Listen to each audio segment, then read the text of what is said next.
Welcome to a Modern Nonprofit podcast, powered by the Charity CFO, your compass for creative solutions in running your nonprofit. I'm Tasha Anderson, your host and guide through this nonprofit maze. From fundraising to volunteer management, we've got your back. Join us each episode for fresh, game-changing strategies that can make a real impact.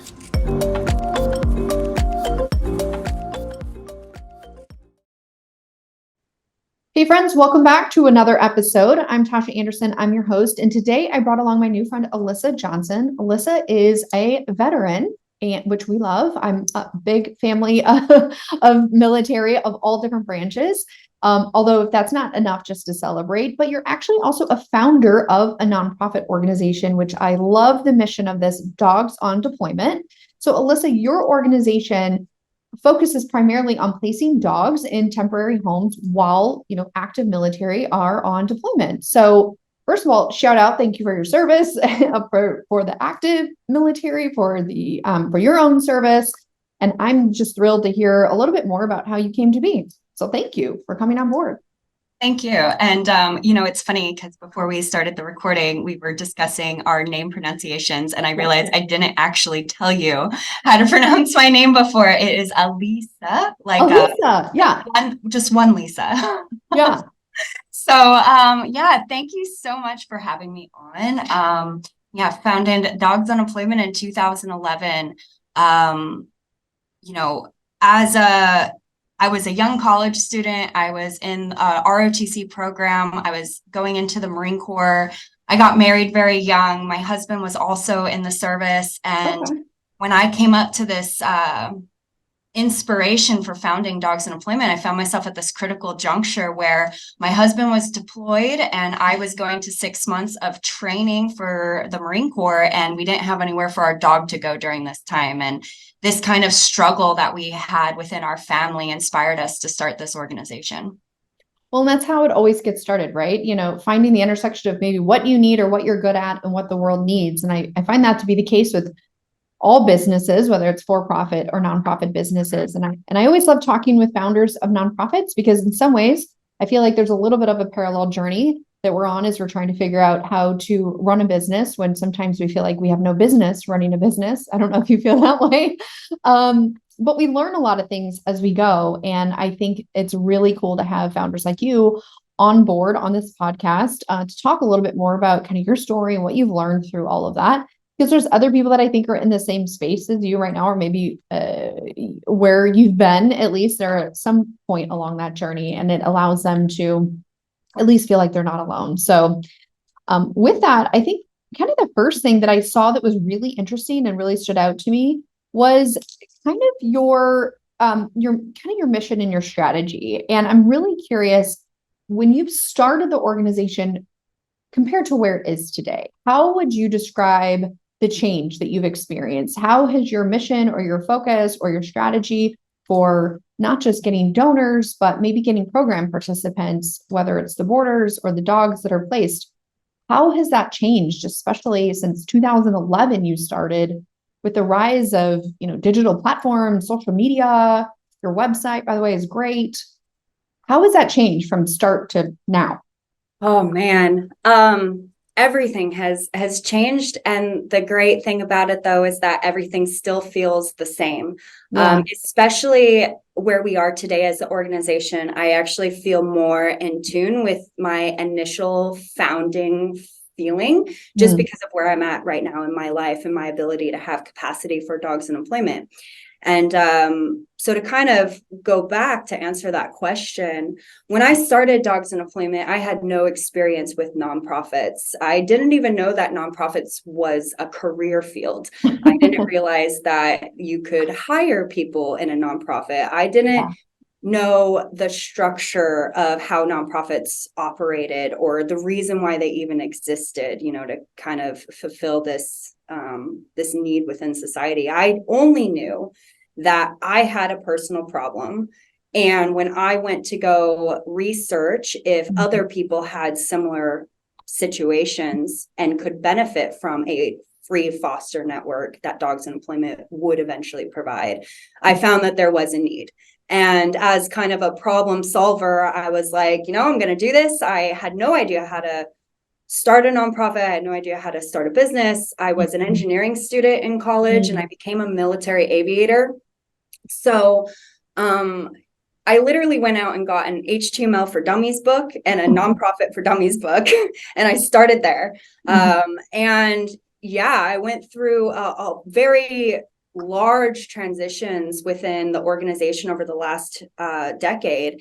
When you think of Dogs in Employment as being a platform that did get invented before some similar programs that are for profit, like for example, what was Dog Vacay or Rover.com, our network operates in a similar capacity, being that we are a product that provides a networking service between these military members and these pet owners that get approved through our nonprofits application system. And we connect them with DoD boarders that are willing to watch their pets during their service commitments. And so that product is what eventually became Dogs on Employment's main program. The iterations of developing that as a website, as a technical product was a huge challenge in and of itself.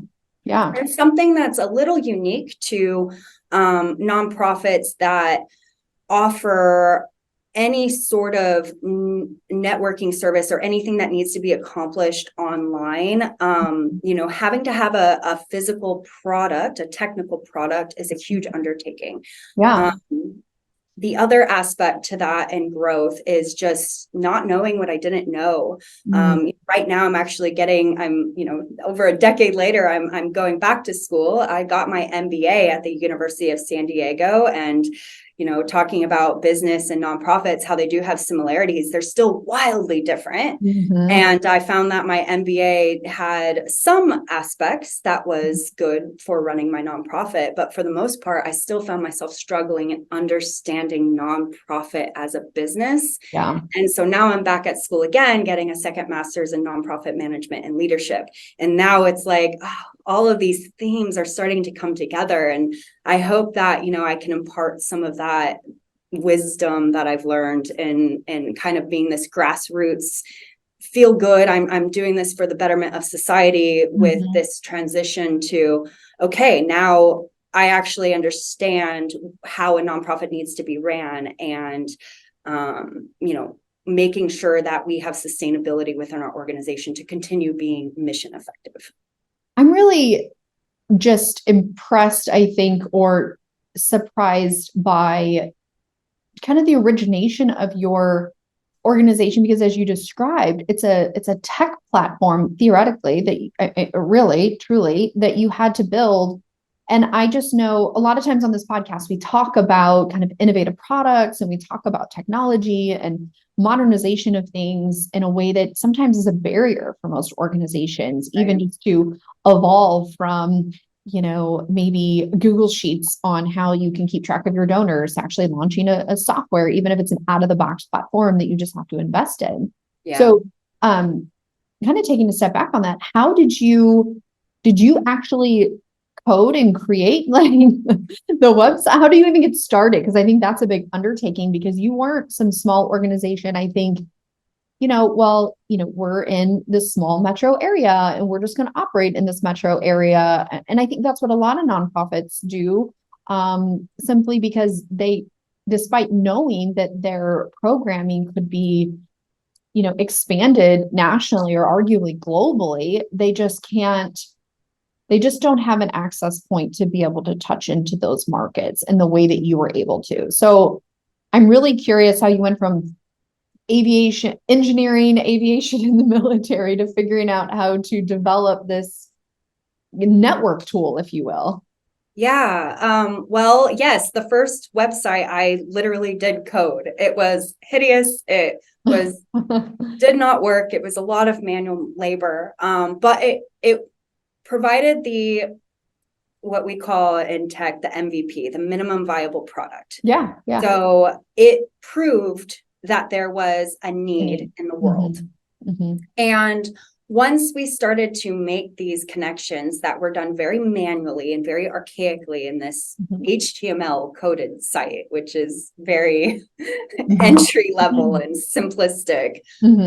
As I started to get the support, that's when, you know, I started to see the donations come in. We got our 501c3 license. And so now suddenly I have investment into the organization. And as the founder, I had to prioritize where that investment was going to go. And I knew that in order to be an effective nonprofit, I had to have a great product that people would be able to use in order to make these connections. Again, at the time, there weren't a lot of websites out there that was doing this. I always used to refer to Dogs in Employment as like a match.com or a dating site, because that's really where, you know, I got my inspiration for how the organization would ultimately operate.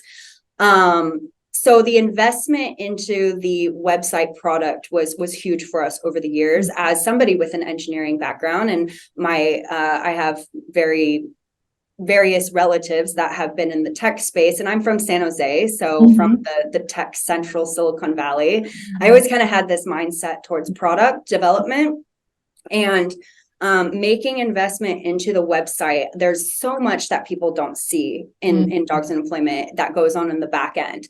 And sometimes it can be really frustrating or difficult because still we have limited capacity. We have limited operating budget. We have limited hours that we can allocate towards our programming expenses. And yet, in order for us to exist, our programming expenses, and I mean programming for the website itself, is the core of what we actually provide. So there is this like balance, because it's like, you know, you don't see the network itself as being the root of what we do. And yet it is. And so developing into product space, if you need something in order to be more effective as a member of a nonprofit community, I advocate for making that investment, because it will allow you to be more mission effective in the long run. Well, I love that you focused on, I think, being visible or searchable, right? Because I always talk about, you know, you can have the best business in the world, but if nobody knows where you're at or how to connect with you or that you even exist, you know, how much impact is that really going to have? And I'm sure we'll dive into it a little bit more, but then I start to have lots and lots and lots of other questions about, or maybe I'm jumping ahead of myself a little bit, but I'm curious, like, do you find that obviously the more and more you invest in the tech space, the searchability, you know, which I think, frankly speaking, is a bit of an afterthought for a lot of organizations as kind of a, you know, it's a necessary thing that we have to redo every, you know, 5 to 10 years, our website. There's not really a plan to kind of keep it up to date. But the reality is, even in other organizations, not even with programming like yours, but other organizations, that's how people find you, not just program participants, but donors.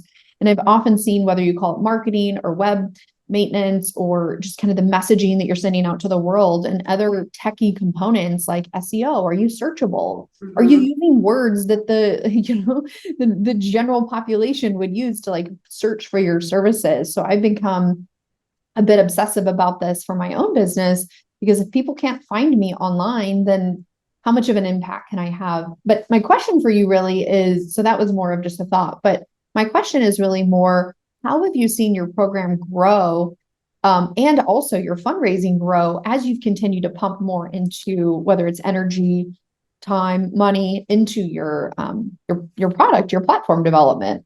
Yeah, absolutely. Well, you think about it this way. Dogs in Employment is a foster network. So people come to our website and they say, I'm available to house a military member's pet during their deployment. And I should caveat that in addition to active duty deployments, we do help first responders, veterans, as well as a slew of other at-risk or needy populations, with the ultimate vision to prevent unnecessary pet relinquishment to animal shelters. Our primary target, though, however, is active duty and veterans. So based on this thought of you have a person that wants to foster a pet and a person that needs fostering for their pet, if we were to do this without an effective website that allowed that connection to happen organically within the program or within the product itself, that means that I need to have volunteers that are the ones manually placing or manually introducing these people to one another. And I would have never have been able to grow the organization to what it became if that required manual labor in order to accomplish. So by investing initially into my product, that allowed me to rapidly expand on a national level, which allowed the organization to grow to what it was prior to the pandemic, which is a different conversation. Right. So fascinating. I'm kind of a tech junkie myself. I, tell people we're kind of a walking IT company that happens to do accounting for nonprofits. Because, there's so much that goes into the tech space, and what I know now and how I feel like I could have been as a CFO of a nonprofit back when I used to work for a nonprofit organization, knowing what I know now about leveraging technology to make my work more, I guess, efficient, you could argue, but I would say more importantly, sustainable. And I mean that by, I think a lot of times we burn out volunteers or staff members doing things that aren't super value add just because they're extraordinarily like time consuming or tedious or not really feeling like it's super impactful. When perhaps there's ways to kind of automate or, streamline those things. So I'm a big proponent for that because I think people want to focus their time and energies on the things that they love. And something when I got out of the Marine Corps, I actually was product owner for virtual reality tech company.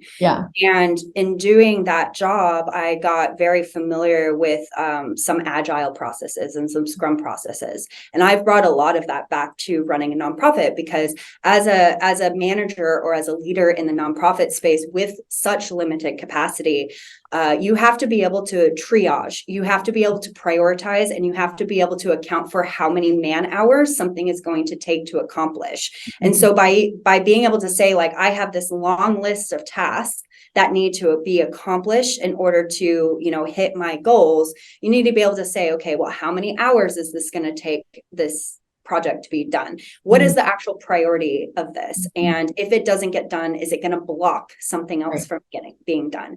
And being able to manage what's called in the tech space a backlog of where your prioritizations of your tasks lie allows projects and execution of the larger goal to be done by volunteers and more manageable tasks. So you have a whole thought out process for that.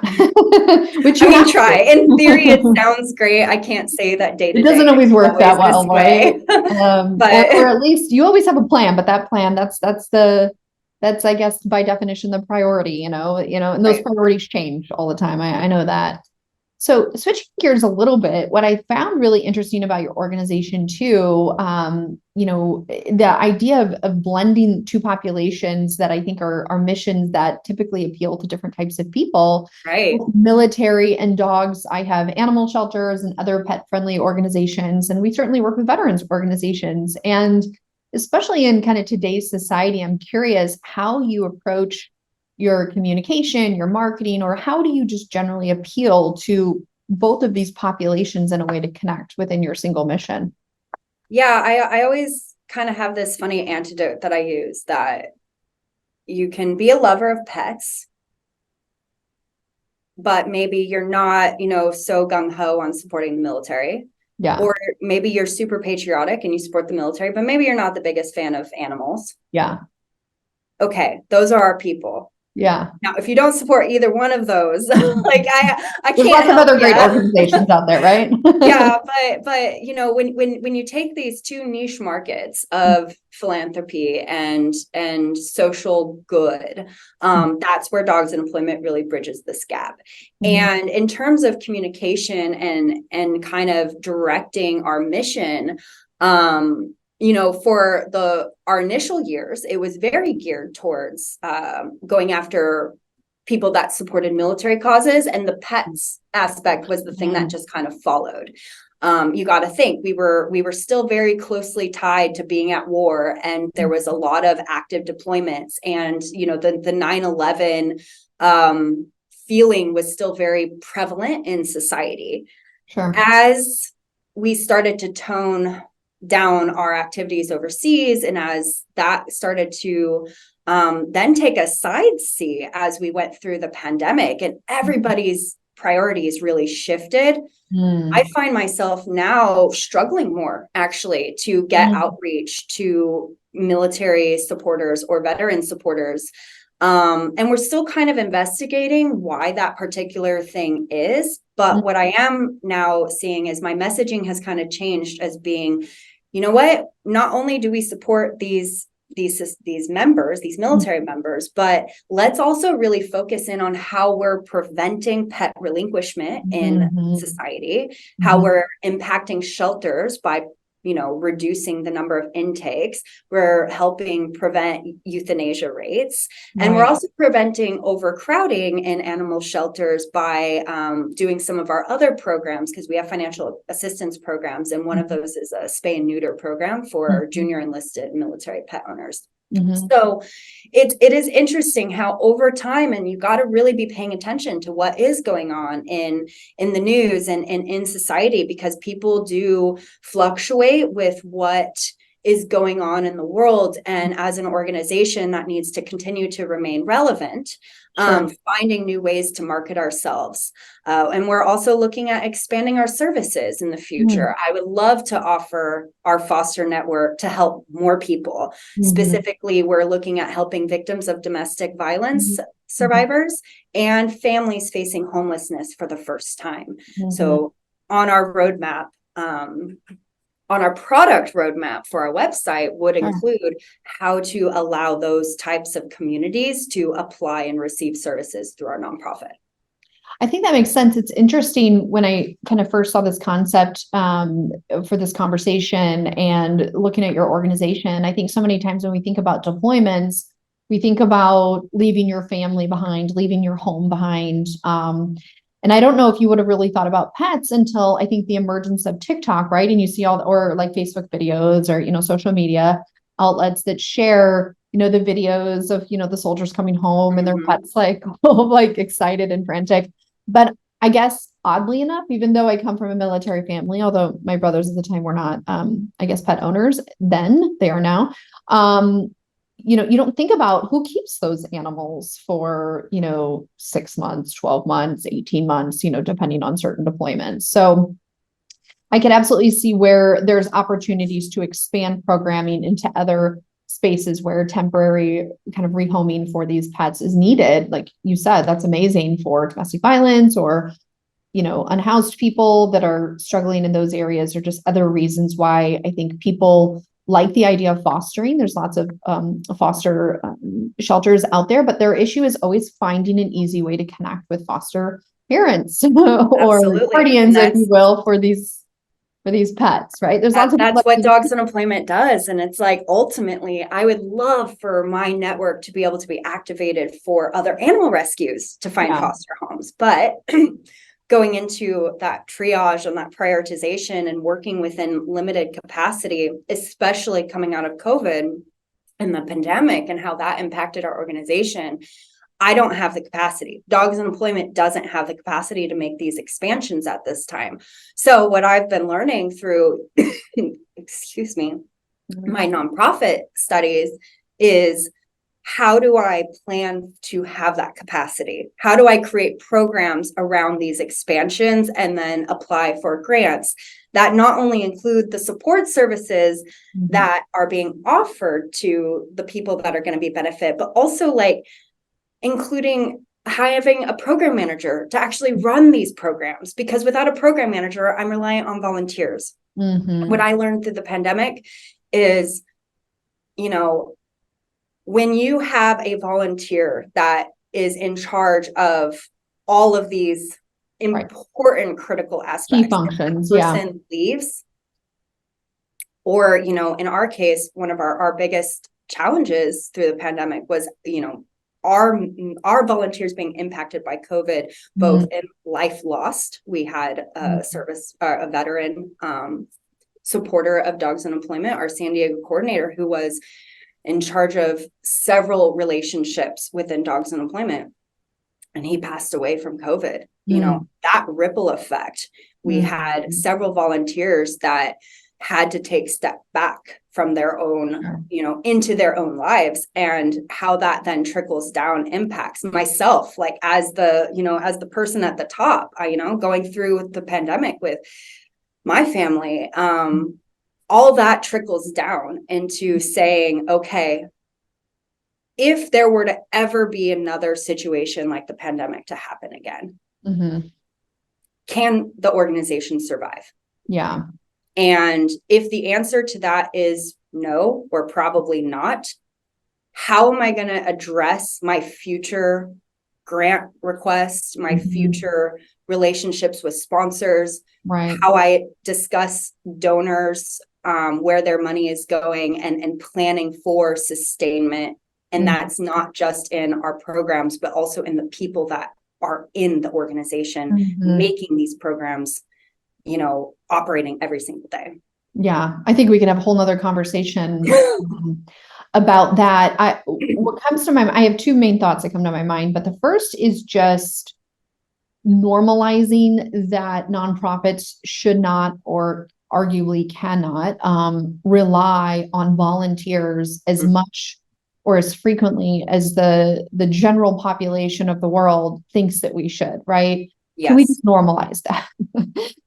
It's always we'll get a volunteer for that. We'll get a volunteer for that. And it's like, we love volunteers. There's a space for volunteers, but there's certain key functions, like you're saying, in order for your organization to be sustainable or scalable, or to have some sort of succession planning. Simply just using volunteers, whether in some cases it could be a really dependable volunteer that's been very committed to the organization for many years, or kind of a steady stream of volunteers, right? And that's great, but sometimes that institutional knowledge is lost, especially when it's, you know, kind of a stream of different volunteers, because you thankfully have built a robust volunteer program. But to your point, if the organization cannot grow or scale or be sustainable, you know, in the absence of these volunteers, really, I think we're talking about the need for, you know, a full-time permanent position to take over those responsibilities and to have a more intentional succession plan, or, you know, some sort of infrastructure that will kind of continue on. And then the organization can build upon that from, like, you know, having a plan. If that person left, what would be needed to replace that, just to make sure that it's sustainable. So that was always one of my peeves when and I still hear it sometimes when we're talking about budgets. It's budget season for many of my clients right now.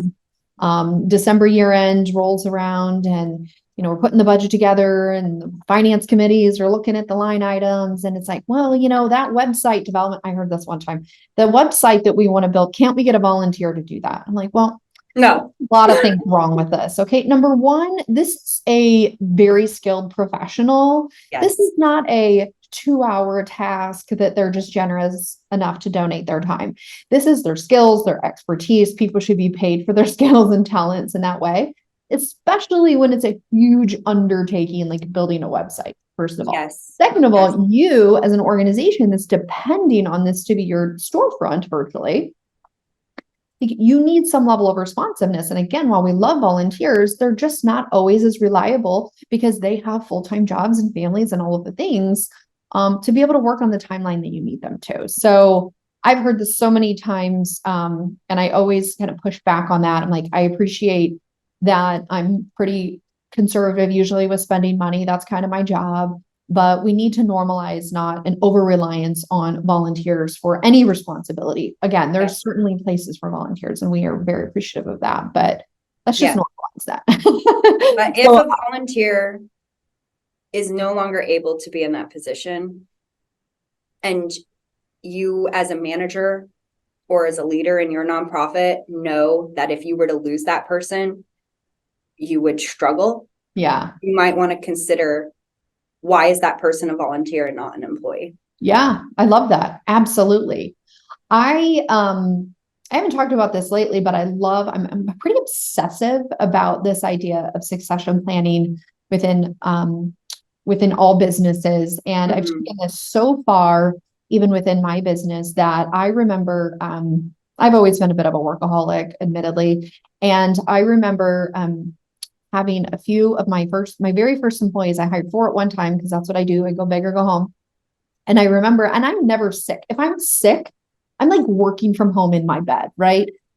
Rarely ever just I'm out of commission. Okay. And that happened to me one time. And I was sitting in my office just feeling myself deteriorate with these brand new employees out there. And I realized how vulnerable I am, the services my clients receive. And I was out of commission for a good day and a half. And these employees are like, what do I do? Because they're brand new. And I had a really humbling moment of just how vulnerable my business was. If something were to happen to me, what would happen to my family? What would happen to my clients? What would happen to my employees? And from that point forward, I have become obsessive about succession planning and kind of, to your point, figuring out, is this a key function of the business? And who's going to own that function of the business? And who's the backup for that function of the business? Right. As we grow, me, like you as the founder, like I don't necessarily need to do that anymore, but I need to have some plan that if that person is unavailable for a period of time, someone else knows how to do it, whether it's me or someone else. But that's become a bit of an obsession for me. And I think COVID reinforced that for all of us, right? It sounds like that was really difficult for you and many other organizations, whether it's staffing or volunteers, funding probably, or program participation for a lot of our education-based organizations we work with attendance obviously being down, or overseas mission organizations that traveled a lot for their programming. We had a lot of organizations really struggle with trying to figure out what their operations look like going forward. Yeah, I mean, there was a period of time where I was not mentally able to commit the time that I needed to the organization during COVID. I had lost a lot of personal, struggles during the pandemic, and so many things fell through the cracks. And as a founder, the guilt that you carry in knowing that, like, if I can't even leave dogs on deployment, even if I wanted to, like, I was a military pilot. When I got out of the service, my plan was to go fly for the airlines. And that was going to be my primary job and my source of income to support my family and my mortgage and my bills. And then the pandemic hit and my class date got, indefinitely postponed. And I had to sit there and think, well, how am I going to afford to put to put a roof over my head? Because here I am working for my nonprofit, but I'm not able to pay myself what I would have been if I was flying for the airline. I was going to say, pilots are great demand, like great career. Right, but the good thing of this, so the silver lining is that I'm very happy that it happened the way that it did, because I don't think I would have found fulfillment of my life if I had gone to the airlines. So that ship has sailed and I am at peace with that. Yeah. But what it did make me realize is that, there were points during the pandemic where I couldn't even open up my inbox. I had so much anxiety over so many people needing things from me, needing, reports for grants, needing follow-ups for pet owners that were having issues, having bills that needed to be paid, and complaints from people that weren't receiving, immediate responses to their problems, and people that wanted to help, but me not having capacity to even send them a flyer. And here I am, the only person with my one, employee and a few trickling volunteers that are struggling to maintain their support to the organization. But all in all, the organization falls on me. And the amount of fatigue that has caused me, the amount of mental health anxiety, and like the weight of that has been crushing over these last couple of years. And I find myself now on the other side of that, which is really beneficial. But now it's like I find myself at this place where my goal is to replace myself. Yeah. Because if something were to happen to me, if I were to say, you know what, I just got to step away from dogs in employment, I don't know what would happen to the organization and how uncomfortable that makes me feel as a founder. And so, yes, succession planning is something that is a heightened priority for my organization. And I hope that other listeners will kind of internalize this and maybe think about it themselves, because when you've built something that makes change for the world, that's good. But if it's all relying on your shoulders, that weight is so huge to bear. And it's not fair. And I hope that people, listen to, I have many other articles and stories that I've done where I really dig into this problem, but, give yourself grace to be able to replace yourself. There is pride in saying, I'm doing too much and I need help, and being able to recognize that. Yeah. And I love what you just said, because this has become my obsession. Once I got to a point where I realized I had to make this business sustainable, due to just vulnerability, like, by sustainable, I don't just mean financially, of course, but with people, right? And kind of delegating and diversifying who's doing what. So it's not all on one person. Oddly, I had to wrestle with and let go of the ego of feeling or being important, or the source of all of the information. And I tell this to a lot of founders of nonprofits, that if you are not starting this organization with your expectation of finding a succession plan for yourself, I just kind of challenge you whether you should be starting a nonprofit organization. You can very easily start a for-profit business. You could volunteer your time. You can contribute to the social good in other ways. But if you're going into starting a nonprofit specifically, which is a public entity, right? Theoretically, a public charity. Right. You don't own it as the founder. You don't own it. It should not necessarily be your identity. It's just the sooner I recommend going into it with that expectation, or the sooner you can set that expectation for yourself and wrestle with that and let that go, with the plan then, to your point, to start looking for that succession plan. I feel like maybe it's going to be a little bit easier. At this point, I've actually have been talking about, I'm going to retire by the time I'm 50. Well, I have 9 more years left to go. And everybody knows I have this like little countdown. Now, actually, when I turn 50, I'll probably have a panic attack, because I'm like, what is my time? But you'll volunteer.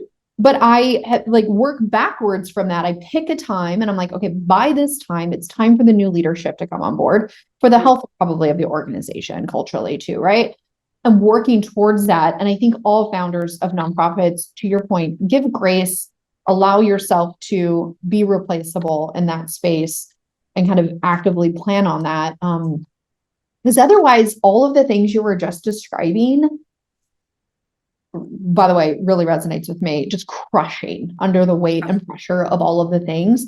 If you don't have that light at the end of your tunnel, to be able to come out on the other side, know that I'm going to be able to pass the baton, I'm going to do this hard work, I'm going to figure these things out.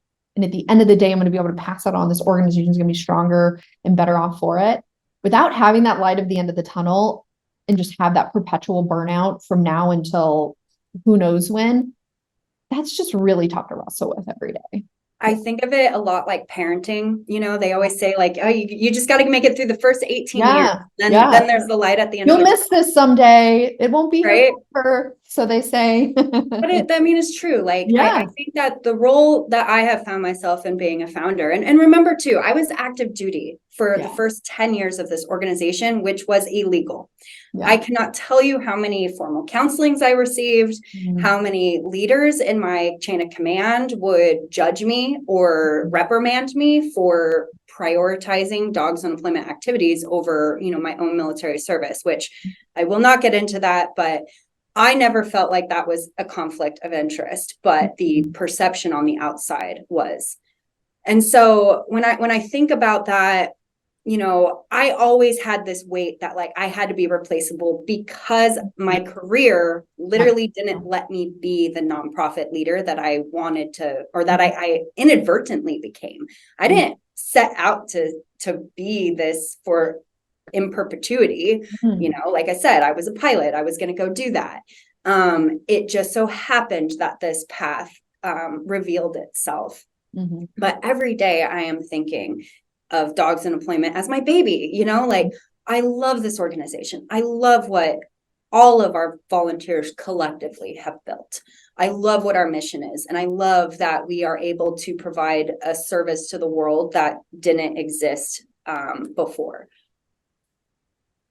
But again, if I think of it as a child growing, I'm in my teenage years now, and it's like things are going a little haywire, and I'm trying to get everything in back in control after the pandemic. And I do see that light at the end of the tunnel, that like, if I can get all my ducks in a row, I can hire an executive director. I can hire somebody to grow the organization with me over the next couple of years, so that eventually I can step back and take on more of a parent role, and then maybe a grandparent role. Yeah. I will always be involved in Dogs in Employment because it is my passion project, but the day-to-day operations needs fresh ideas and a new perspective, and somebody that can come in and really reinvigorate what it is, any organization is doing, not just Dogs in Employment. So yes, thinking of an organization as a child and kind of growing it and nurturing it, and then knowing that someday you're gonna have to let it go,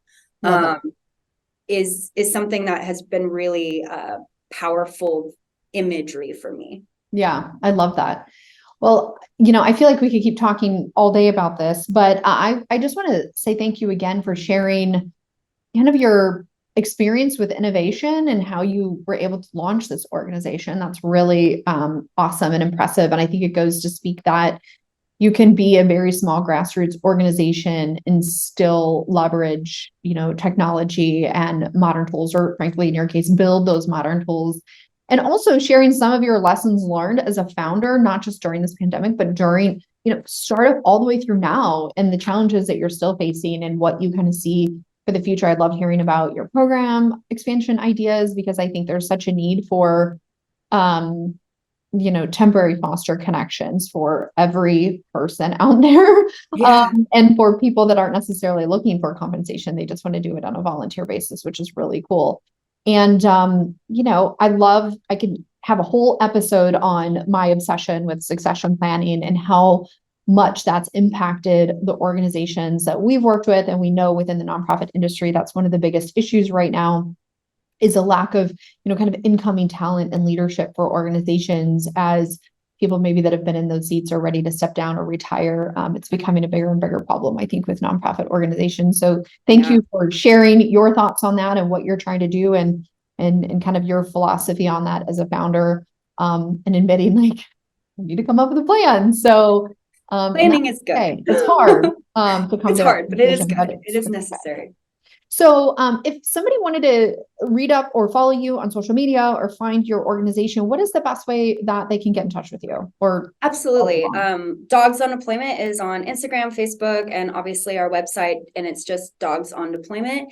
I welcome people to connect with me. Not only am I a nonprofit leader of Dogs on Deployment, but I'm also starting another charity called Rhythm of Giving, which is sourced around bringing music and philanthropy together.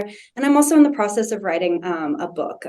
So please connect with me as well. It's Writing by Alisa on Instagram. And I'd be happy to chat with anybody, any of your audience members that might be feeling the same kind of burnout or confusion. Having a one-on-one conversation as mentorship is something that I really find valuable. And I've had plenty of people sit down with me over the years. So I make myself available to your listeners. Awesome. I appreciate that. Look at all the things that you're doing. How do you have the time? I make it up. Yeah, exactly. I stay up late. I don't sleep. Well, thank you again. And for those of you that are listening, if you haven't already, check out our YouTube if you're listening online, or if you're not listening online and you're watching this YouTube, wherever you're at, start engaging with our content, only because, as we talked about a little bit earlier today, the more that you engage, the more you like, subscribe, et cetera, the more accessible we are. So more nonprofit leaders can hear more of the tips for some of the content that we're talking about, hopefully to make their lives a little bit easier. And thank you all for listening. Until next time. Bye, everyone. That's all we have for you today. Once again, I'm Tasha Anderson with the Charity CFO, and this is a Modern Nonprofit podcast. Make sure to subscribe to A Modern Nonprofit Podcast on all major streaming platforms so you will stay notified for when the latest episode drops, which will help you stay in the know about anything nonprofit related. Also, join our community on Facebook by searching for A Modern Nonprofit Podcast and follow us on all of our social media accounts. Thanks for listening, and I'll see you next time.